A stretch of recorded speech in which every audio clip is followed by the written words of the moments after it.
Hello everyone, today I'm going to be sharing all the polishes I wore in the month of August, starting with my pedicure of the month. I went with Holo Beach Please, which is described as a sand-colored jelly holographic glitter polish with gold reflective glitters. I went with this one because I knew I was going to go to the beach later this month, so not only is it a nice neutral shade that will match any nail color and any outfit, I could test if this polish really looks just like beach sand, so I will show those results later in this video.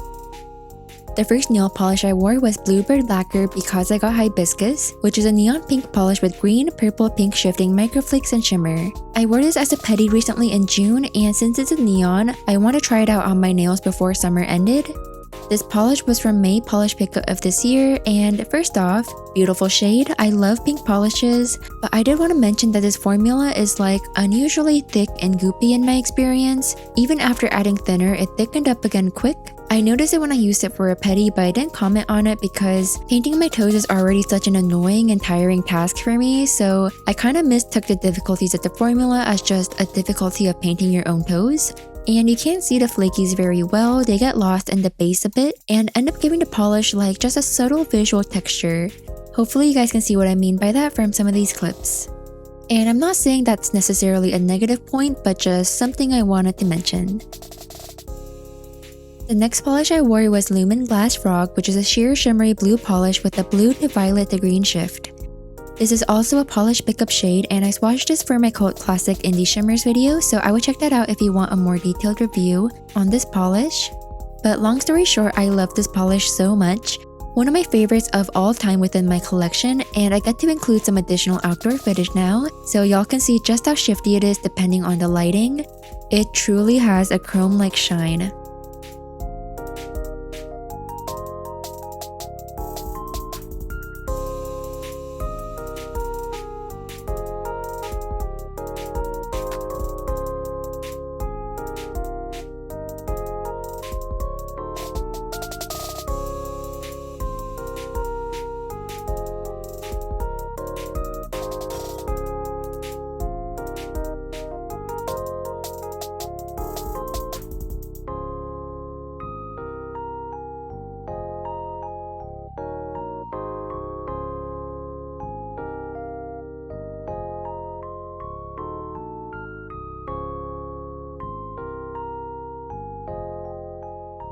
The next polish I wore was Holo Party Punch, which is a vibrant pink holographic glitter polish, packed with silver and pink holographic glitters and a tinted pink jelly base.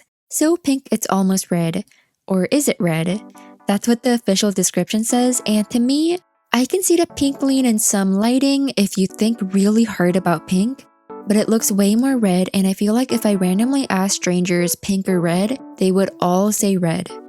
This is a retiring shade, by the way, but currently still available on the Holo website as of the day I'm recording this voiceover, which is shocking to me because this polish is gorgeous, and in a universally popular shade. People like pinks and reds.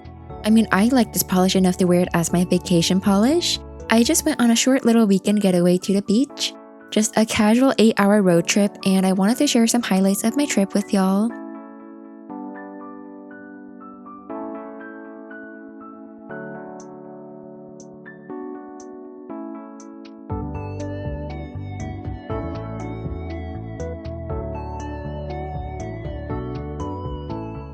See how red this polish looks here? You would be crazy to call this pink, even the hottest of pinks. But okay, now let's see how Beach Please is looking next to actual, real-life beach sand. Ready? Oh yeah, it looks identical. Good job, Holo y'all perfectly encapsulated the essence of sand into a polish.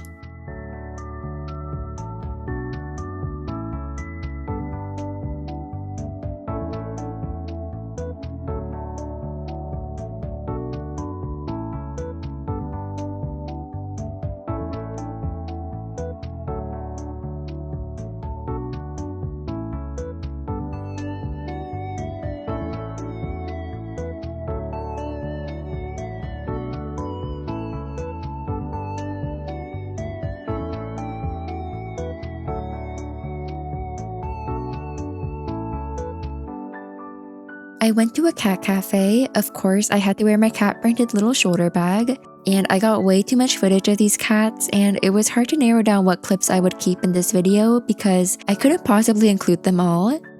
They were so cute. The cats here are very playful, social, and friendly. And this one reminded me of that sad cat in the grass pic. Y'all know the one.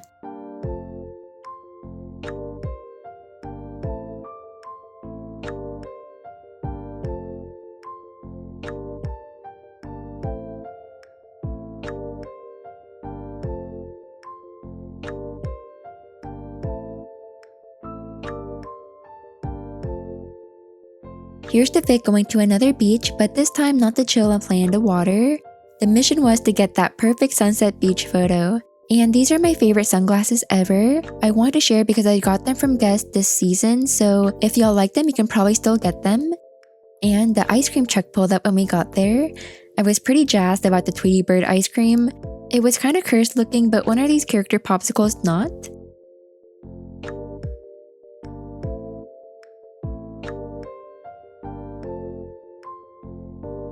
This particular beach park is not a very touristy one, so the vibes are super chill and nice. And the sunset, gorgeous.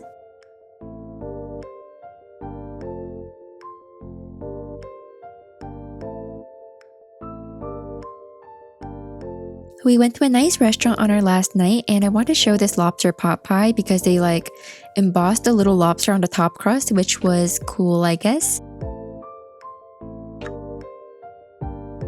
And that pretty much concludes our trip with one final stop to a frozen yogurt shop.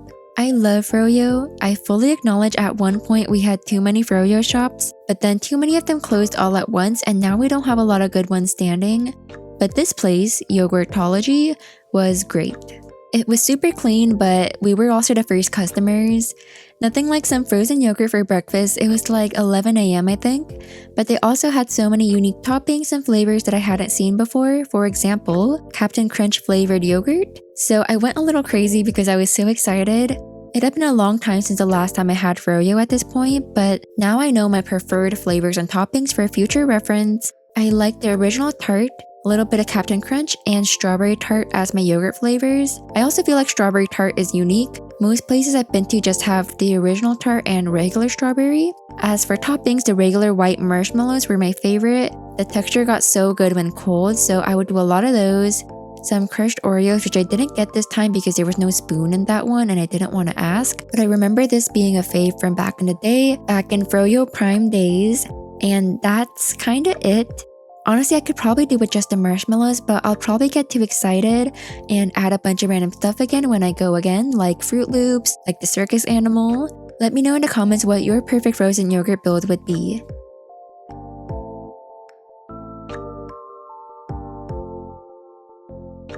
And I want to include this footage of how this Manny looked 8 days later. Those 8 days included that weekend trip, so this Manny also spent a lot of time in the water and a couple extra showers than usual, and it still looks nice, other than some minimal tipware. If you're curious, I use Holo Taco long-lasting base, but it's really about finding the best base coat for your body chemistry. I've been seeing some posts online of people saying like, I could never wear regular polish because it chips and looks horrible after 2 days. So that's why I want to show this. And the final polishes I wore this month were both Holo Taco Control Cutie and Glitch and Glam, both from the Pixel Perfect Glitters collection. My left hand was Control Cutie, which is the pink glitter with Glitch and Glam, the purple on the ring finger as an accent, and the reverse on my right hand. I really like pink and purple together. I feel like it's very girly and pretty, and I love the Pixel Perfect Glitters.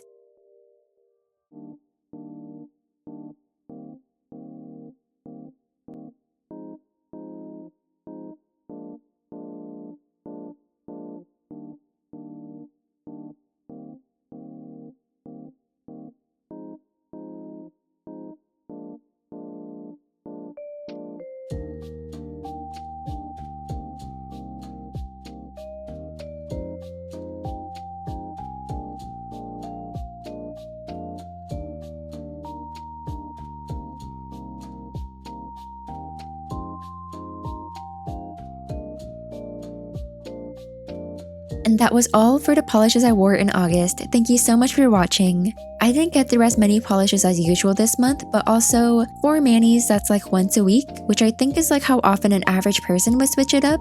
Let me know in the comments down below how often you typically go between MANIS, and if you want to see what these hands do in their free time, check out my other channel. Goodbye!